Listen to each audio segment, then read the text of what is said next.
So I wanted to do a quick little review of this movie, Free Fire. That was kind of like a sleeper thing for me. I didn't even know it was out, or that it existed until I was watching a video of the Real Rejects. That's a YouTube channel, and they were doing a trailer reaction to it. So it looked kind of cool, and they were laughing their asses off. They thought it was great. So I decided to look it up. Well, I went to the movie store and just happened to be there. So I was like, I'm going to check this out. And I was pleasantly surprised. It's a pretty fun little movie. It's a very, very self-contained story. It's all pretty much one set, one background. The whole movie pretty much takes place in one area with a select set of people. And it's a very interesting kind of movie. It kind of reminds me of Reservoir Dogs. In that regard, how it's, even though that movie actually has more sets in this, or more areas, but it reminds me of that, where a lot of the story took place in that warehouse. That's kind of what this movie reminds me of. It's it's an action comedy, so it has some jokes and stuff, but nothing too crazy. Just some kind of subtle humor.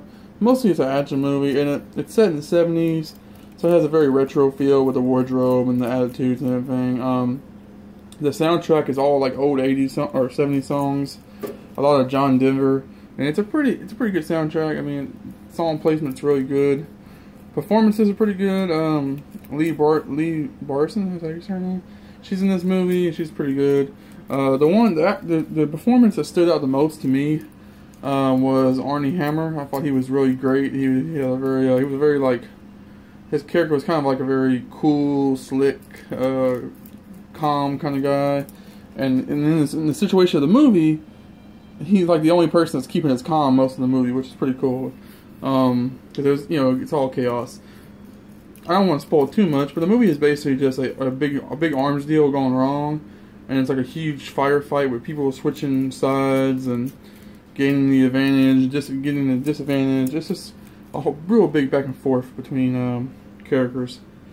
And it's pretty good. I liked it. It's you kind of have to take your disbelief for some things, because some things are kind of ridiculous, like the fact that they shoot so much, and they don't really get kill shots as much as you think they would. There's a lot of leg shots and arm shots, and it gets kind of ridiculous after a minute.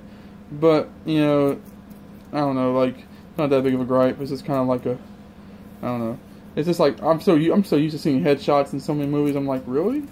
But anyway, that's not really a big issue. The movie is really fun. It's a really good action movie. And yeah, I would say check it out. If you're looking for a good crime drama, not drama, but if you're looking for a good crime thriller, good period piece, this is definitely going to be up your alley. It's executive producer Martin Scorsese, so it's going to be solid. Yeah, thanks guys, and as always, comment, subscribe, and check out my other movie reviews and movie hauls and everything to do with movies and comics. Later.